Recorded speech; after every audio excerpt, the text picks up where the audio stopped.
to your website, such elements as text, images, graphics, and video are pretty easy to understand. But coding? It's hard to fully know what's going on. Definitely. And when you hire someone to build a website for you, there is a tremendous level of trust that the website is coded correctly. Is there a way you can know that your website was built well and is safe for visitors? For the majority of concerns, the answer is yes. And in this lesson, let's explore some aspects of ethical website ownership for publicly accessible websites. Your website designer or developer is selecting the code language or platform for your website. With their level of expertise, they may also choose the template, plugins, credit card merchant, and other third-party apps. Now, most website designers and developers will choose the right tools for your needs, which is great. And they'll also give you the reasons for choosing them, also great. But what about the ones that withhold the information?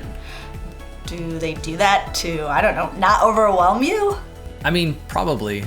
Every website developer is different in the way they work with their clients. You should always try and work with your website developer to understand the elements that make up your website.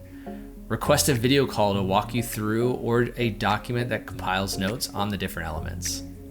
I love a good walkthrough video, but that leads me to my next question. What elements are the best? As a rule of thumb, consider working with popular tools and environments.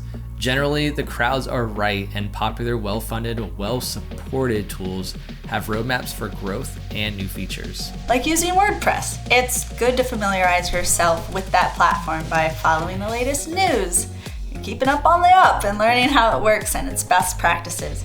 And work with contractors whose expertise is in that platform or coding language. And often, to cut corners, website owners will have relatives, friends, or friends of friends build their websites, or nearly. And that is most often when we find bad practices do sneak in from inexperienced developers, unlike Neely. Right, I'm not cheap. But make sure communication between all the systems like databases and credit card merchants are secure. Always use SSL certificates and a strong password, as discussed in the previous lesson. It's your responsibility to educate yourself on the security issues around your website. You can't guarantee protection for your website visitors, but bad coding practices like unsecure connections can make it easier for hackers to compromise your site. Now, for websites that have code coming from multiple plugins and a theme like WordPress, continual upkeep is required for the safety and the security of your visitors, and this is a best practice to avoid poor coding on your website. That's so right, Emma. Your website should be maintained by updating plugins and themes regularly, scanning for viruses, and taking regular backups. Working with a website professional who offers website care plans is the best course of action. The best ethical practice is having a website to be safe and secure. Now, when building a WordPress website, don't overstuff it with a lot of plugins. It will do you good to edit your license and third-party usage to what is necessary. And the same goes for themes. All these plugins and themes are just additional code being loaded into your website, slowing it down and creating additional ways for security breaches. And since your website is reaching millions of visitors, guess what? It's important to keep accessibility in mind. Making a website accessible is quickly becoming a legal requirement in many industries.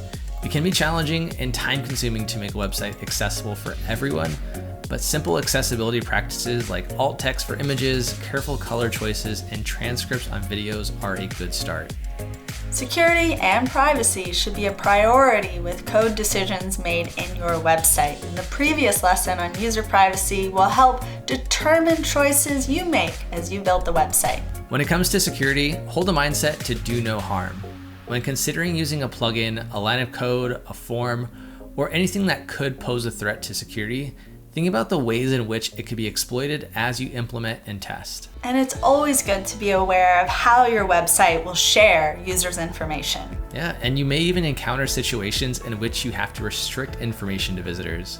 If your website sells restricted goods by age or by country, you may be legally required to prevent those who are restricted from doing business or even viewing the website.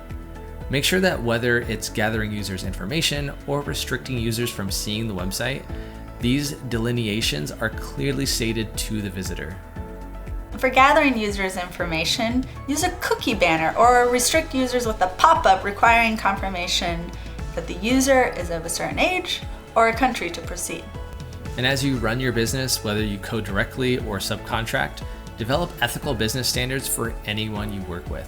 That's great advice. Now go take the worksheet for this course and answer the questions based on the circumstances discussed to determine the boundaries you don't want crossed when others code on your website.